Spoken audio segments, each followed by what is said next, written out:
અત્યારે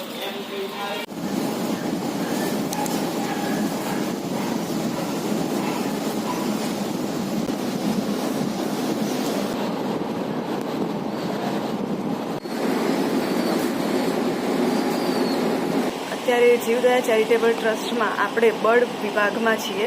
એમાં આપણે અત્યારે નોર્મલી કબૂતર, આરઆરપી, કાઇટ જેવા બર્ડ્સ વધારે પ્રમાણમાં આવે છે, જેને ડિહાઇડ્રેશનના લીધે હીટ સ્ટ્રોક જેવી કન્ડિશન થયેલી હોય છે।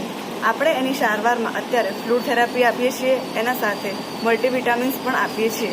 એના સિવાય જો તમને કોઈ બર્ડ મળે આવી અવસ્થામાં તો તમે એના માટે પાણીની વ્યવસ્થા કરી શકો છો।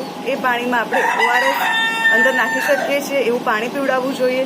જો તમને કોઈ બર્ડ મળે તો તેને તમારે એક ડબ્બામાં કાણા પાડીને એને બર્ડ એમાં મૂકીને જીવદયા સુધી આપી જવું જોઈએ।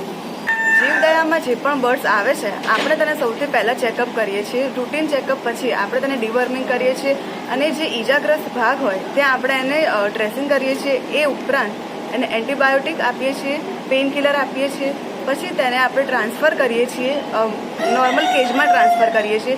2-3 દિવસની એની ટ્રીટમેન્ટ અને પેપર વર્ક કર્યા બાદ તેને કન્ડિશન પ્રમાણે મોટા કેજમાં ટ્રાન્સફર કરવામાં આવે છે। મોટા કેજમાં ટ્રાન્સફર કર્યા પછી એ બરાબર ફ્લાઇટ લે છે, એનું ઓબ્ઝર્વેશન કરવામાં આવે છે। જ્યારે પક્ષી બરાબર ઉડતું થઈ જાય છે ત્યારે તેને આપણે નોર્મલ વાતાવરણમાં રિલીઝ કરીએ છીએ। જે પક્ષી આપણા પાસે ડિહાઇડ્રેશનવાળા આવે છે એ આપણને તેના ફીધર પરથી પણ ખબર પડી શકે છે, તેના કિલબોન પરથી પણ ખબર પડી શકે છે। જે એનું કિલબોન હોય છે તે એકદમ શાર્પ થયેલું હોય છે અને એનો ડિહાઇડ્રેટેડ બર્ડ્સના અંદર એની વેઇન બધી શ્રંકન થયેલી હોય છે।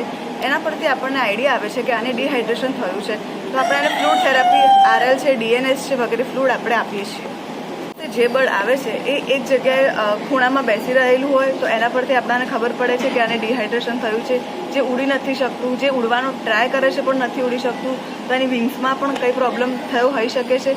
આપણે આપણી આજુબાજુ થોડું ઓબ્ઝર્વેશન કરીએ અને જો આવા બર્ડ્સ તમને મળે તો તમે એને જીવદયા સુધી પહોંચાડવામાં મદદરૂપ થઈ શકો છો। આપણે જોઈએ છીએ કે અત્યારે આજુબાજુ વૃક્ષો કટિંગ થઈ રહ્યા છે, જેના કારણે બર્ડને પોતાનું સહાય અવસ્થા એટલે કે એને ઘર માળો જે મળતું નથી। એટલા માટે આપણે આપણા ઘર આજુબાજુ એને રહેવાની કોઈ વ્યવસ્થા કરી આપવી જોઈએ।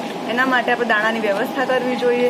તે ઉપરાંત આપણે જે એના માટે પાણીનું કુંડું મૂકીએ છીએ તો પાણીના કુંડાના અંદર આપણે ORS નાખીને મૂકવું જોઈએ, જેના કારણે તેને ડિહાઇડ્રેશનથી પણ આપણે બચાવી શકીએ છીએ।